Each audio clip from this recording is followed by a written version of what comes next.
నమస్కారం ఘంటారావానికి స్వాగతం. ముందుగా ప్రధానాంశాలు. కడప గడపలో పసుపు పండుగ, జనసంద్రాన్ని తలపిస్తోన్న బహిరంగ సభ.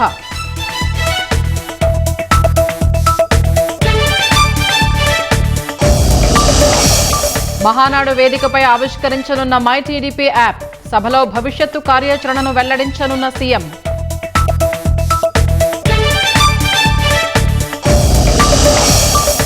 వాయువ్య బంగాళాఖాతంలో తీవ్రంగా బలపడనున్న వాయుగుండం, సాయంత్రానికి తీరం దాటే అవకాశం.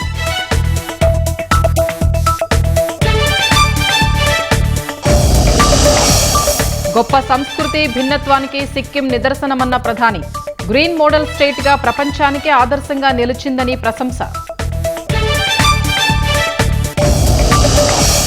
పీఓకే ప్రజలు మళ్లీ భారత్తో కలిసే రోజు దగ్గరలో ఉంది. పాకిస్తాన్ ఆక్రమిత కశ్మీర్పై రాజ్నాథ్ కీలక వ్యాఖ్యలు.